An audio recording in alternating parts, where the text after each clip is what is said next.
You have phone phobia.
Actually, it's Friday night, so I'm going to entertain some questions.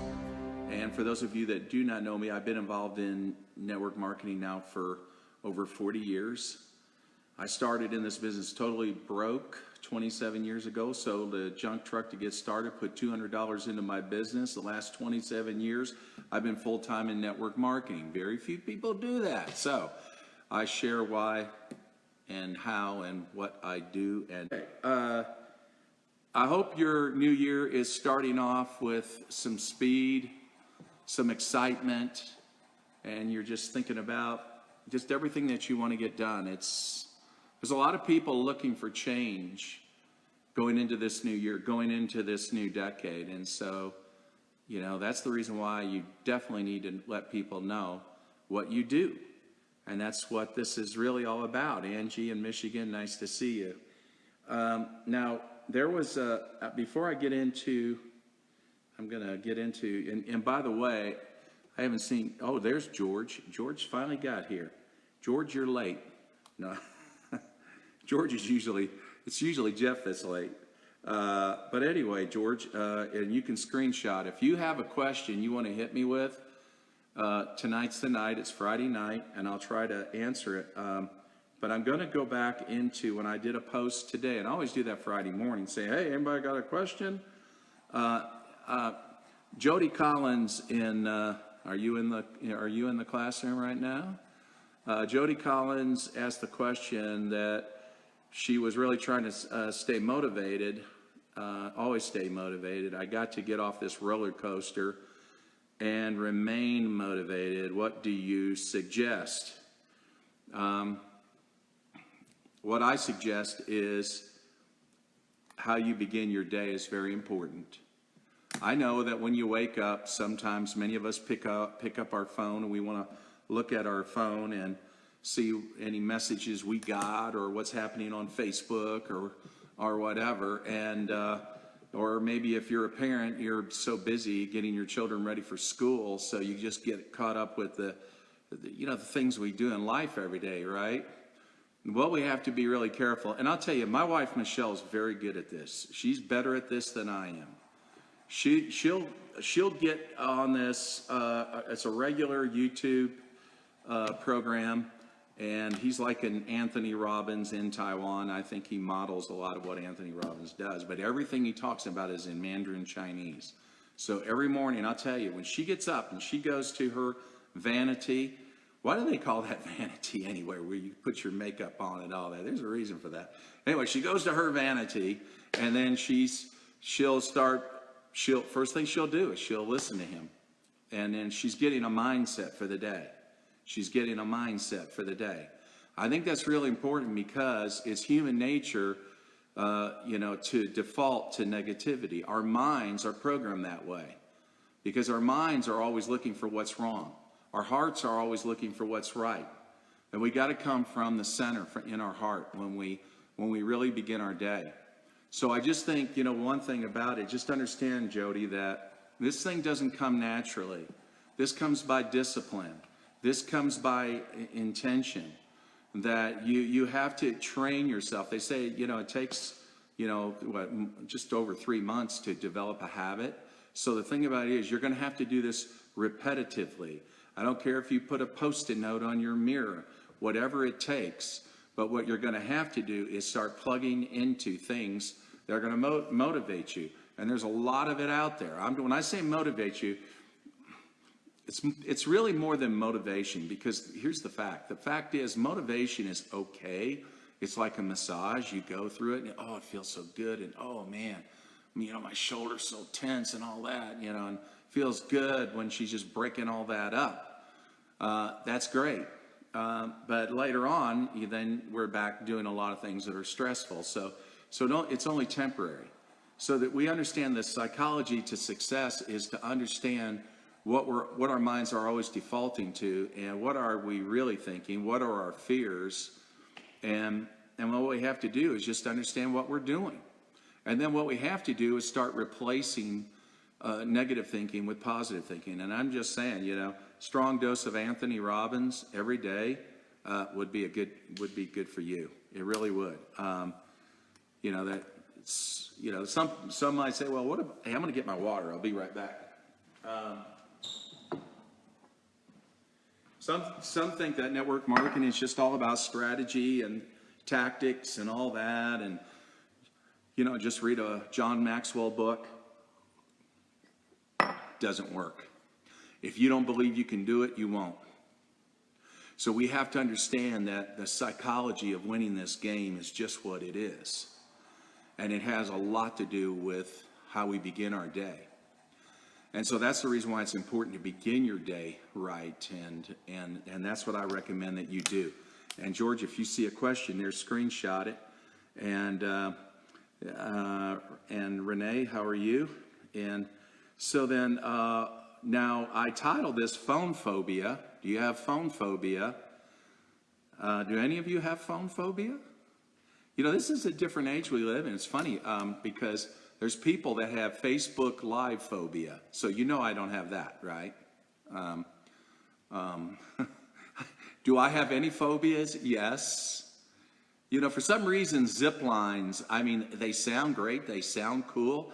I've got a friend in this county that has an incredible place, and zip line is part of his place. And the line actually goes into a barn. If you can imagine flying into a barn, it is like death.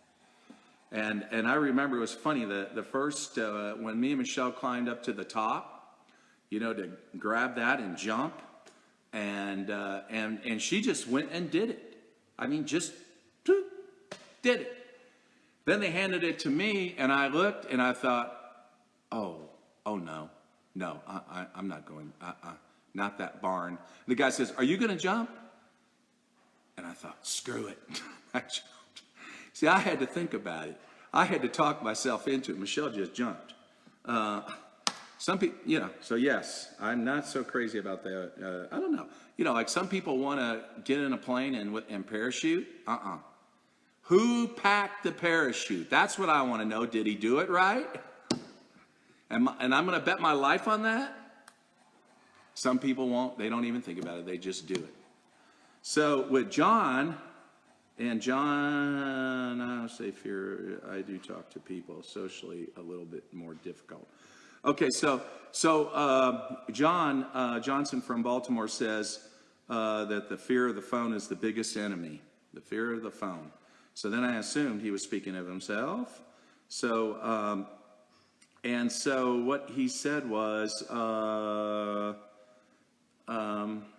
just that I would say a fear of rejection. I do talk to people socially a little bit more difficult. Okay, here's the thing I want to talk to you guys about. When it comes to this business, there's only so much we can do in Messenger. There's only so much you can do in text messaging. There's only so much, when you send the link to your video, at the end of the day, you have to follow up. Now, there's different ways you could follow up. The weak way would be to message them. Hey, did you see the video? I'm going to tell you, you're going to be far more effective if you talk to them on the phone, because they need to meet you. They need to know you. Remember, you sell you before you sell your opportunity. You sell you before you sell your product. They buy you. If they buy you, they're staying with you. If they buy your company, we'll see if they're around 6 months from now. So the thing about it is, understand this, that this is a relationship business. And I see a lot of these networkers today, especially young networkers, and that's what they got it all down to: Facebook Messenger, Facebook groups. But as far as this getting together and breaking bread together, actually meeting and doing something on a social level, talking, they're very weak in that. And I'll tell you that it's going to breed a whole generation of incompetent networkers. They're not going to be the kind of generation that is going to reap the success that my generation reaped. It's just not going to happen. Because technology is good, but it's only good to a point. And that's what we have to understand.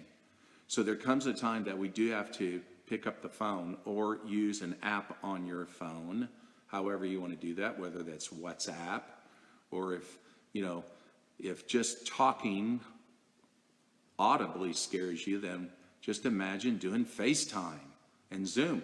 I want to challenge you to challenge your fears. That's the thing to do. And so when it comes to, and I remember I had to do this with myself too. When it came to talking on the phone, I would record myself. And then I would listen to it after I got off the phone, and I thought, oh man, tell me I did not sound that bad. Tell me I did not sound that bad. Where was the energy, Jeff? Where was it? You weren't, where's the conviction? Where's the sense of urgency in your message? It wasn't there. You weren't there. So, and then the person says, well, let me think about it. Well, now you know why he said, let me think about it. So I thought, okay, all right. I'm glad I recorded that. I really suck. I get that. Okay. So what I did next time is I played it again. I recorded it and listened to it. And then, but see, here's the difference. The difference is I knew where I was weak. Now, there were some things I paid attention to the fact that when I talked to them, I just sort of, I just wanted to follow up with you. And, I sent you that, that link and wanted to see what you think. And so how are you? So I learned to change my body posture.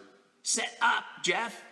Sit up. Because when you're slumped, you're going to go to low, you're going to default to low energy. It's going to come across. You got to sit up. The other thing is I put a mirror in front of me. I put a mirror in front of me to watch myself. You can, and again, if standing up is better for you when you talk on the phone, then do that. Some people, and you might be this, your brain is in motion, you're thinking when you're what? Walking. Some people are that way. I've noticed that with some people. They're like, it's fine. It's fine. As long as you can maintain your energy, maintain your focus on what you're discussing, it's fine. But the thing is, don't put yourself in a body posture that is going to, make you default to low energy. That's not going to help you. So learn the art of phone power. I started to write a book on that many years ago because that was the one thing I eventually got very good at, was being very good on the telephone.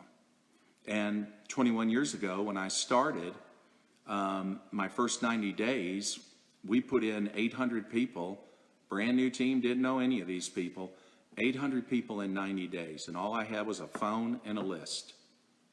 That was it. So you had to be good you had to be good on the phone to do that. It's an art, it's a skill. So again, body posture, have a mirror in front of you if that helps. If you have to stand. If, do some breathing exercises before you get on the phone. If you need to have a script or an outline, whichever, if that's what you need, then fine. Then make sure that you rehearse it, because you don't want to come across as reading something to somebody. So you really want to know it. So whether it's a script or an outline, make sure that you rehearse it. The other thing is, before you call that important person, make sure that you call somebody that you know, just to say hi, just to, and maybe laugh. I'll tell you, humor and laughter are very, very important before you get on a phone with somebody. So if you have a comedian you follow, maybe you might want to listen to him for just a few minutes before you begin your calls and all that, because it's amazing how laughter will put you in a state of ecstasy, and you see no barriers. You're just not thinking about yourself anymore. And that's part of the problem, is we got too much of our focuses on ourselves. So if we do that and then, follow those steps, I think you're going to see a big difference in your performance. And again, don't forget to record yourself. And that's what really, helped me to understand where I was weak, where I needed to improve in my conversations. And I'll tell you, this is an art. Like I said, a lot of the younger generation don't have it, and they're just not going to reap the results that my generation did in network marketing. Because again, it's all about the people, and this is a people skill. Communication is a people skill. And to be able to talk to somebody on a phone, come across as real, that you're really interested in them, and I did 2-3 ways today, I did it today. So talking to people on a phone is something that you still need to do. Now let's look at who else we had here. Let me see. And then we had Danny Jacome, I hope I got that right, Jacome, and prospecting has been my biggest challenge, team building for the new year. I want to further develop my team. So I followed that up with him. And in my messenger, let me see if I can find that again, so I can refer to that. Where did you go? Oh yeah, there you are. So he says, as I transition into a business conversation, I lose the prospect. Or even starting the conversation, I lose the prospect. Okay, so here's the thing, Danny. Understand this, that we don't try to convince people to do this business. All we want to see is, are you open? And if you're not, that's cool. You give them a way out. You let them know that no doesn't bother you. So if it's no, then okay, no problem. It's no. When we release ourselves from the responsibility of their decision, we're going to find greater success. We really are. Just understand, it's not my fault if they don't get it. See, I believe we have a business that is the perfect business, and the only people that are not in it are the people that don't understand it yet. They don't understand it yet. Okay, maybe in time they'll come around. But I would say that just understand that this is the success factor does not depend on the abundance of words in your presentation. Matter of fact, the more you talk, the less you'll make. The more you talk, the less you'll make. So then understand that you need to be system dependent, not dependent on trying to sell somebody into this. So if I'm system dependent, that means I'm going to use a tool. The reason why the tool was created, the video was created, so Jeff doesn't talk too much. Because if Jeff doesn't have that video, he's going to talk too much. He's going to talk them in, and he's going to talk them right out of it. in the same conversation. Because the guy's thinking in his mind, or the woman, oh my gosh, tell me I don't have to repeat all this crap he's telling me. And then we wonder why they say, well, let me think about it. Or, well, I might be interested in the product, but I don't think I want to do the business. Yeah, they don't want to do what we're doing. And what we have to keep in mind is that when we are prospecting people, we are training them at the same time. So if I'm prospecting you, I'm training you. In other words, I'm saying to you, listen to me. What I'm saying out of here is what I want you to say out of here. And they may hate it, especially if we get scientific about our product. That'll really blow them out. I mean, of course. Yeah, the most incredible product. Real science, real results. Oh my gosh, and who's got that product? The world needs to know. And we study and we know all this great knowledge and we just can't wait to share it. And that's just what we do. I'm going to tell you what, you'd be better off ignorant about your product. You know, you just drink your product. Someone says, what can you tell me about it? Well, not a lot. All I know is when I take it, I feel great. When I take it, I feel great. See, that's not a dangerous person. A dangerous person is the one who's got too much head knowledge. And then our ego wants to share it. So, thing is, again, use the tool. When you prospect, all you want to do is see if they're open, see if they're open to additional money, and if not, that's cool. That way you give them a way out. And if they say, no, I'm open. Okay, great, awesome. So I can send you a video now. Let me ask you, it's only 10 minutes long. Can I call you back in 15? Can you look at it now? And they say, well, I won't have any time today, but tomorrow's better. Okay, I'll tell you what. Then tomorrow I'll contact you, and then I'll send you the video. You see, I want to know when they saw the video, because that's when I want to follow them up. So that's what you want to do, Danny, is let the tool do the talking, be system dependent. System means you have a tool, maybe you have a Facebook product group that you add people to. You can leverage that, put them in the community, let the community sell them. It's amazing, just amazing when we use the tools. Even the compensation plan. I had one lady call me up one night. She was in a company and had a pretty big team, but the company was in trouble for some reason. I didn't even know who she was. And she said, can you tell me about your compensation plan? I said, now see, she's asking me to train her on the compensation plan. I'm not going to do it. So I said, well, I could tell you about the compensation plan, or you could just Google and put income disclosure, and you can read it yourself. And I mean, she did it so fast, before we even got off the phone. And she said, holy crap. So, somebody says, tell me about your product. Well, I could tell you about the product, but I could put you in a Facebook group and let you hear what the community says about it. Some people think, well, gosh, do you tell them anything, Jeff? Yes, I do. When the time is right. When the time is, even when I prospect people, they ask me, what do you do? I can say, yeah, I do network marketing. Sometimes I do. Sometimes I just get into, well, that's a good question. It's sort of like this. And then I go into my story.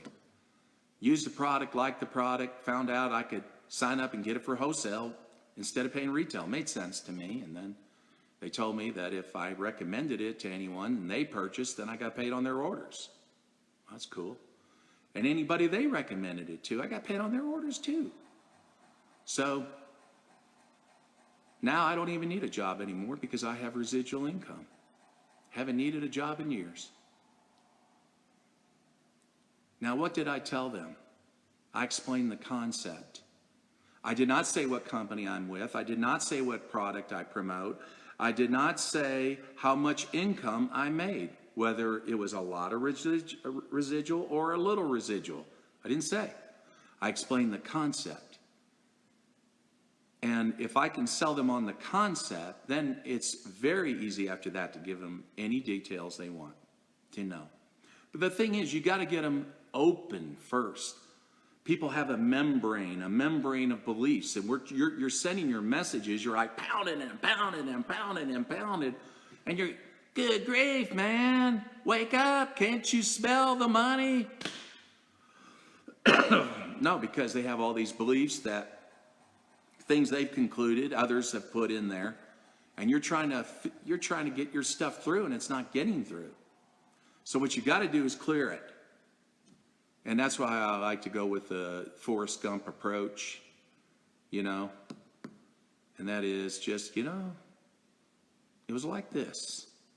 And see, and that's what I'm saying. Even if you're only making a couple of $100 residual income, that's a couple of $100 residual income they're not making. And you don't plan on staying at a couple of $100, do you? Of course not. So again, keeping the message very simple is very important. And then I'm going to go back. George sent me something, George. And now Julie Jones, I don't know where Julie's from. She says she had a question about the 90-day plan. She said, how would you start identifying possible prospects to contact in a new or different country if you don't have any existing contacts and you're not physically in that country? Also, when you started out, you said that after 90 days you had 800 in your downline. Did you identify your 6 drivers in those 90 days? Yeah, I did identify, 6 drivers at least. I think it was more like 8 or 9. But keep in mind, not all drivers are the same, and not all drivers stay with you later on. That's just life. But that's okay, because new people are going to come in your organization. That's why the other night I talked about taprooting, going down deep into your legs, getting to know your leaders. And so if you have a driver that for some reason quits, then you work with whatever they leave behind. Those are your new drivers. I can tell you, for example, when I opened the Philippines, that existing group of leaders no longer exists. It was the second generation of leaders that came in that proved to be the true leaders. And actually, I find that true in foreign markets, and maybe even here in the United States. I'm thinking back, that a lot of your original leaders that you start with are not going to be the people that you finish with. But do we ever finish, Jeff? Wow. Hey, I'm still part-time, okay? So I tell you, the day you check out of your business is not smart, okay? You do need to show up. So, but yeah, the people that you start with are not the people that you finish with. That's the truth. It's the truth. So that's the reason why I don't let it destroy me when somebody leaves, okay? I mean, come on. If they quit marriage, they quit school, they quit jobs, they'll quit the business. That happens. And so that's okay. I mean, it's just life, but there will be more. So let's go back to the other part of the question about how would you start identifying prospects in a different country when you don't have any contacts there and you're not physically there. Well, I'm the perfect guy to ask that question to, because I have my 700,000 distributor bases in 57 countries. So I didn't know anybody outside of North America. So how in the world do I have today, people in 57 different countries? Well, here's the thing. What you have to do is get good at talking to people. And when your company opens up in a country, let's say you're going to go to South Korea, right? And this is what I did. So I thought, golly, man, I don't know anybody in South Korea. I sure don't know their language. I've never been outside of North America. I got a passport just because I thought it was cool. I didn't want to look stupid, like somebody, you got a passport? Yeah, I got a passport, man. Okay, that's cool. You been anywhere? No, I haven't been nowhere. Okay, but anyway, so I put the word out and I said, hey, does anybody know anybody in South Korea? Well, finally somebody said, hey, I know a doctor. All I got is his email address. Okay? Shoot him an email. So I say to him, hey, we're opening up in your country. I understand you're into alternative health products. I would like for you to take a look at what we're going to do. I'm looking for the right person to work with. And then I'm at a party one night and I get this message back. And he says, if you want to work with me, you need to come to Seoul, Korea, and you need to come now. And I thought, oh no, I did not read this. I did not know. I did not. I've never left North America. I don't know anything about these people. Yeah, and I said, screw it. And I told everybody, I said at the party that night, I said, hey everyone, just want to let you know, tomorrow I'm going to the airport and getting a ticket to Seoul, Korea, and I'm flying to Seoul, Korea tomorrow. True story. Flew over there. Spent a month there. All I did was get in this doctor's Audi, and we went from one town, one city, one after another throughout the Korean peninsula. And here I am, I'm thinking, now this is crazy. Here I'm in this foreign country, don't know anything about their language, don't know, and I don't, I'm not so crazy about the food, okay? Anyway, I'm used to Southern food. Anyway, so, hey, I wasn't eating too much, okay? But anyway, and he was translating the whole time. And so fast forward after decades now, I still, got a very nice, 2 different teams in South Korea. Love those people, love going there. I'll go back there in June of this year. So, but let's get back to your question, some more advice. So again, let's understand some of this lesson. You have to put the word out, hey, does anybody know anybody in this particular country? The other thing is with your leaders, have them also get creative. Like, for example, if you look at the United States, you have 20 million Asians living in the United States. 20 million, think about that. Now, Asia is like 70%, does like 70% of the volume, world volume, in network marketing direct sales. It's huge. Absolutely huge. So think about it.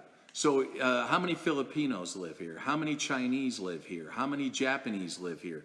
How many Koreans live here? How many of them have Facebook groups? What cities are more populated with them in a specific area that, like, let's say if you're thinking about Korea.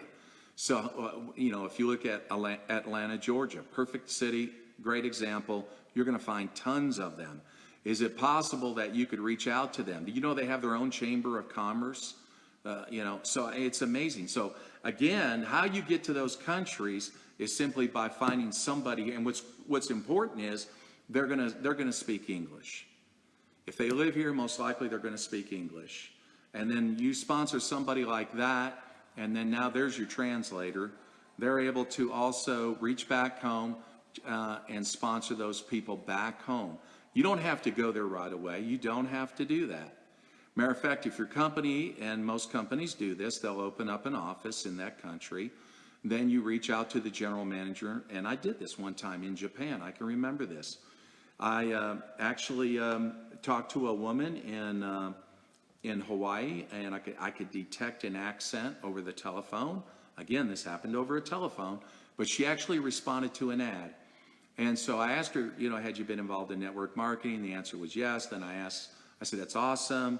And I said, did you have any, success in the last company you're in?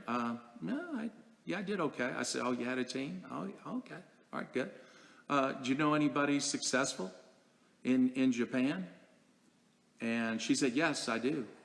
And she said, but he won't be interested. I said, why is that? Because he's successful. I said, oh. And most people at that point would say, oh, yeah, you're right. Well, who else do you know? I'd be glad to help you get started. But that's not what I did. I didn't accept that red light story. I said to her, well, I like talking to successful people. Well, then she threw out another red light. And she said, yeah, but do you speak Japanese? I said, no. Well, he doesn't speak English. Most people would say, yeah. Yeah, you're right. Who else have you got on your list? But I didn't do that. Then I came back to her. I said, you're right. I don't speak Japanese. But here's the thing. I have this thing on my phone. It's called three-way call. So I have you on the phone. I can just punch his number in, have him right on this call with us, and you can interpret. How about that? She said, okay. I said, great. So I put him right on the phone. I said, what's his number? Wrote it down, punched the numbers in, flashed it back to her. I said, please introduce me to your friend. And so she went right into her Japanese language, and his name was Tezuka. And so I said, okay, so interpret this to Tezuka, please. I said, Mr. Tezuka, it's an honor to meet you, sir.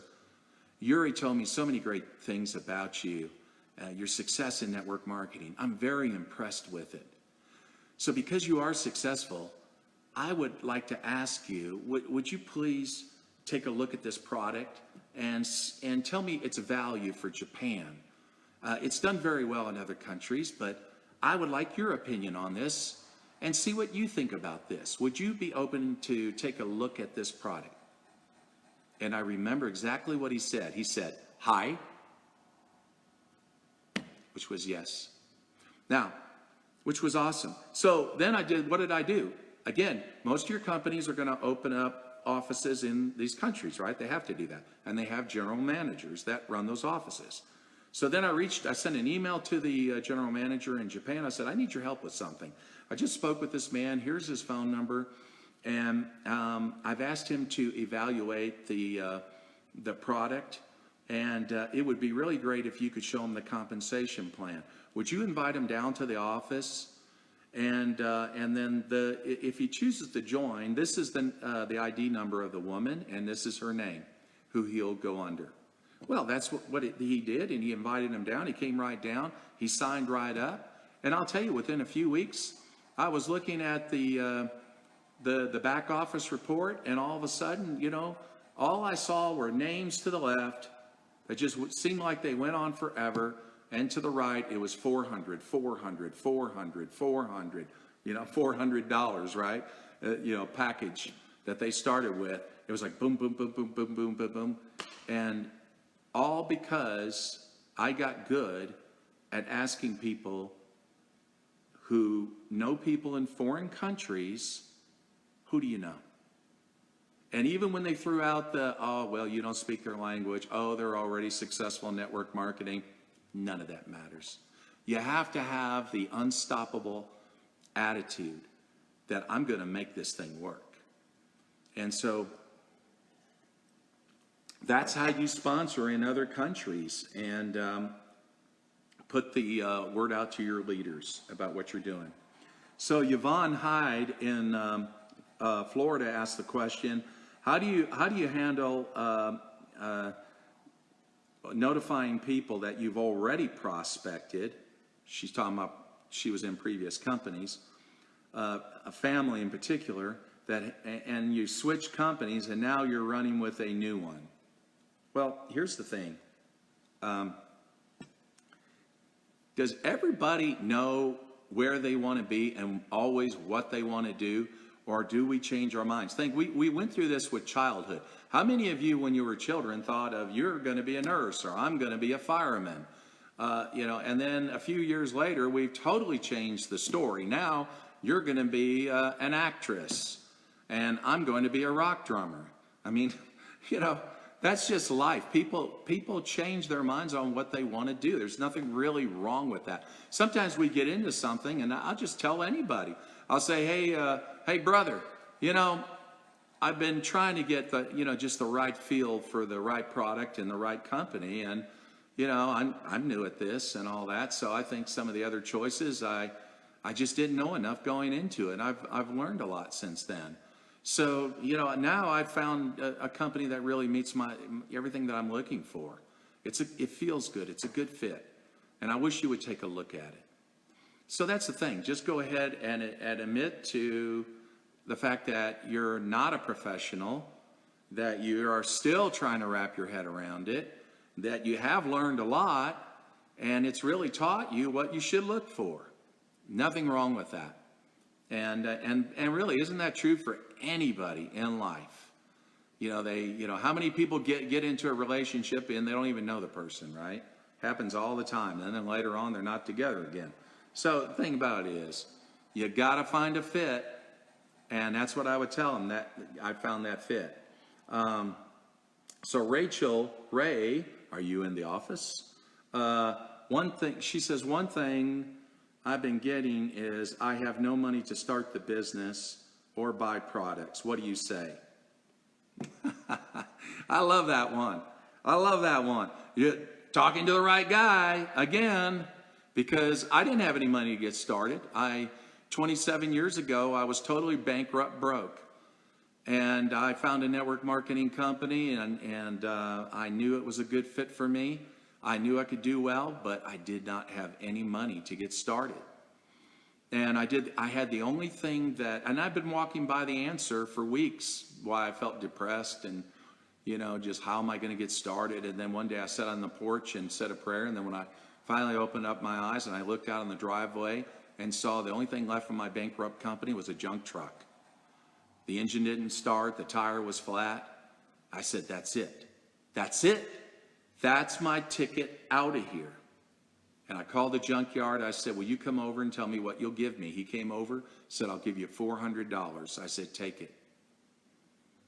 And I put $200 into groceries, and I put $200 into my network marketing products. And and amazingly, my network can do some months 20 million.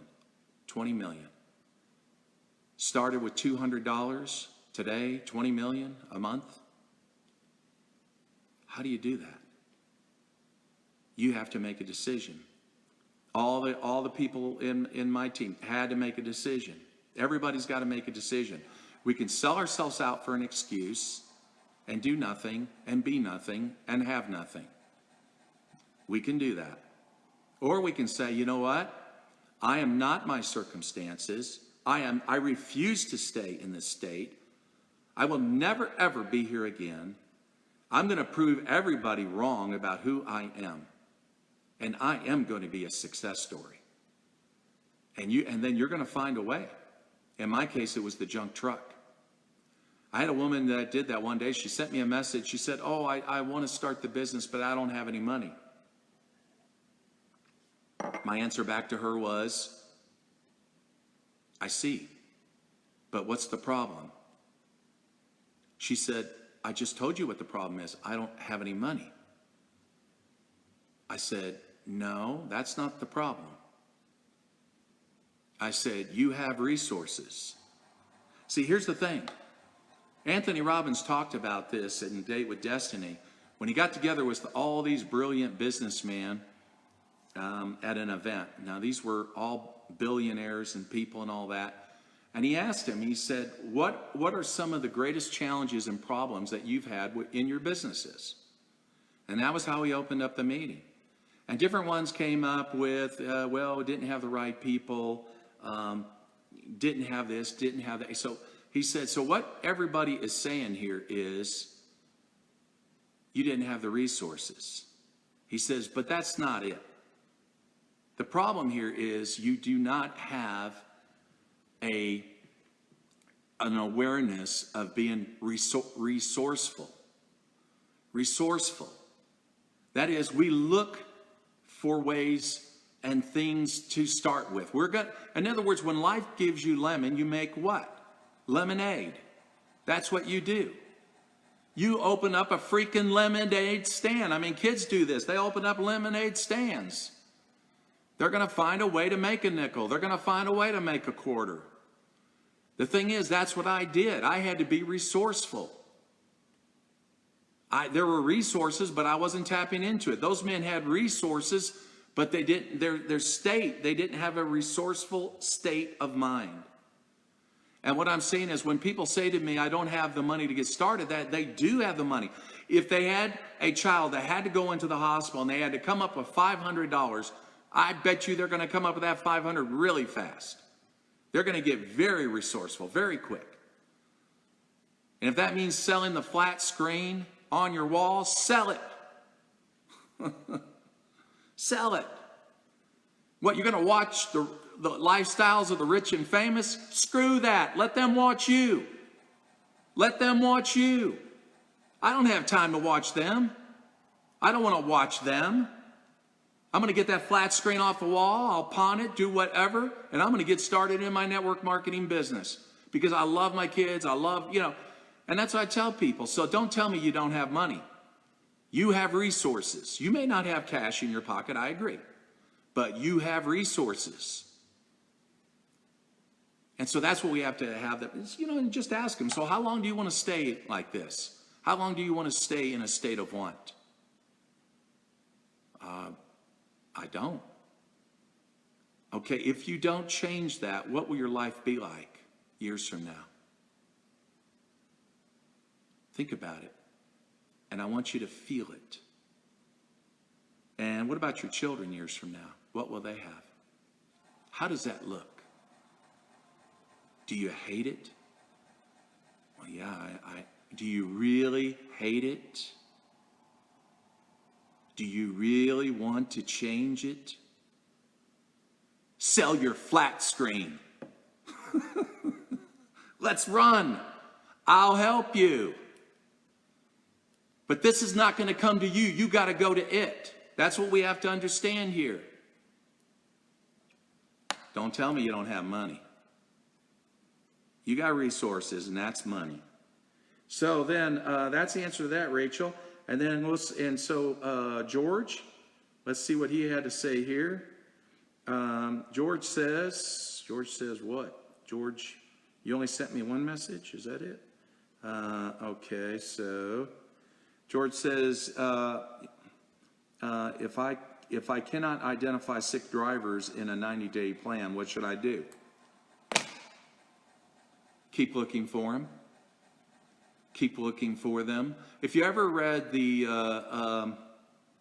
book Think and Grow Rich, you remember that? You remember the man that bought equipment to mine it was a diamond mine, right? And no, it was a gold mine. I get my gold and diamonds confused. Anyway, but in the book Think and Grow Rich, he worked at it, and finally he gave up and sold his equipment and left. And then this other man came in and decided to buy the mine. But he also sought out somebody who had knowledge about the earth and how it all works and whatever. And the man says, well, based on my calculations, you're only 3 feet away. And sure enough, he was right. My point is just this, that, people quit too soon.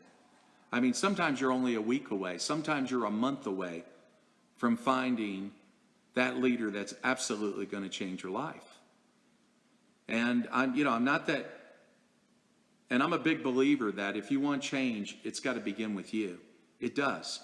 But it has a lot to do with attitude and mindset, and then just understand you have to persevere. And then you until you find the right people. Eagles are not like other birds. Other birds flock. Eagles don't.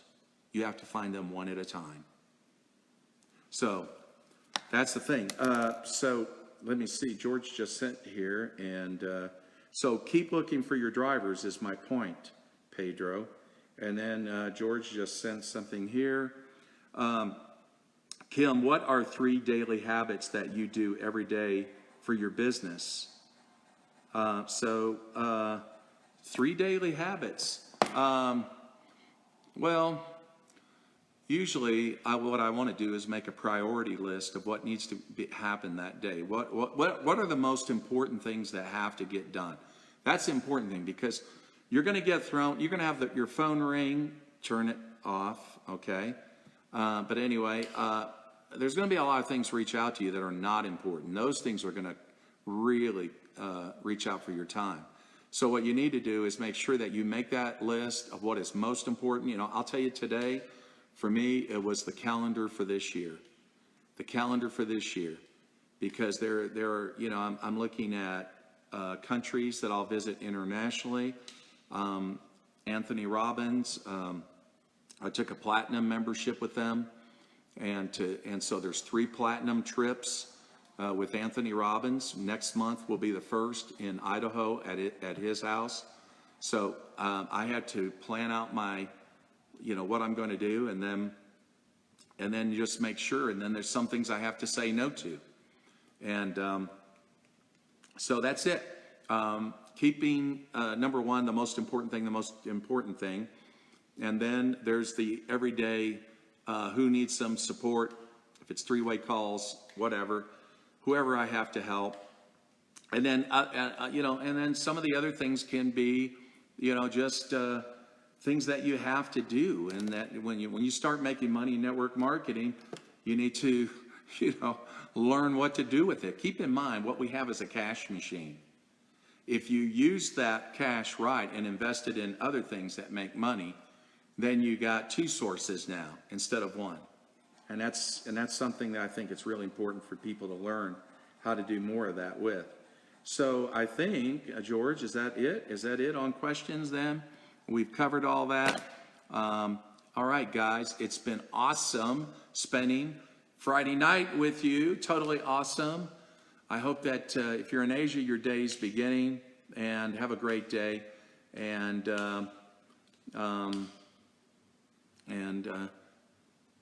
anyone else? Yeah, I guess, yeah, good. I'm glad that this was helpful to many of you. Thanks again for getting on. I'll put out some value tomorrow, and look forward to hearing from you. Everyone, have a wonderful evening.